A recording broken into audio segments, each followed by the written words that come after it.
Remue ménage.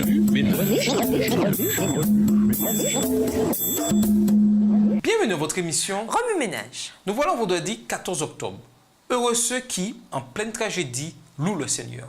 Lisons Jacques 5, verset 11. Jacques 5, le verset 11. Voici, nous disons, bienheureux ceux qui ont souffert patiemment. Vous avez entendu parler de la patience de Job.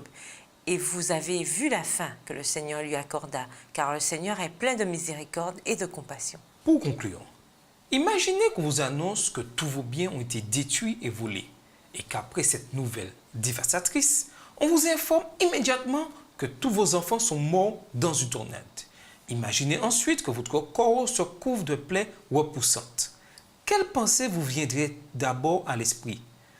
Tomber sur votre face pour adorer le Seigneur, Job 1, verset 20, ou maudire Dieu et mourir, Job 2, verset 9. C'est uniquement en raison de sa foi en Dieu que Job accepta avec grâce et patience les tragédies de sa vie.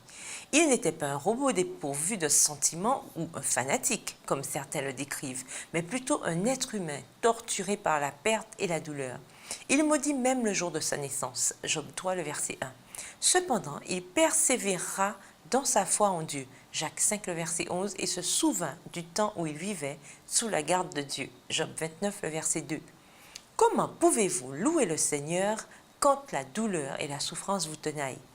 Imaginez les amis auxquels vous témoignez en partageant avec eux votre foi en Dieu. Conforcité, invitez quelques amis à prendre un chocolat chaud. Racontez-leur comment Dieu a été compatissant et miséricordieux envers vous alors que vous passiez un mauvais quart d'heure. Lisez ensemble Jacques 5, verset 11 et partagez d'autres versets encourageants qui vous rappellent que Dieu est toujours avec vous. Écoutez le chant « Because I'm Forgiven » sur YouTube par Phillips, Craig et Dean. Consignez toutes les fois où Dieu vous a manifesté sa miséricorde. Commencez un journal intitulé « Merci au Dieu miséricordieux ». Notez-y toutes les fois où Dieu vous a entouré de sa miséricorde. Lisez ce journal quand tout va bien, mais aussi quand tout va mal. Il vous aidera à vous souvenir que Dieu a toujours été là pour vous. Lisez Job 38, où Dieu parle à Job du sein de la tempête. Choisissez quelques versets sur la nature. Exprimez-les par un dessin, une peinture ou ajoutez-les à votre liste des miracles extraordinaires dont vous avez été témoin dans la nature. Avec un petit groupe d'amis, rendez visite à une personne qui ne peut aller régulièrement à l'église ou qui est malade. Priez et chantez avec elle. Encouragez-la, contrairement aux amis de Job, lesquels lui refusèrent leur soutien alors qu'il en avait le plus besoin.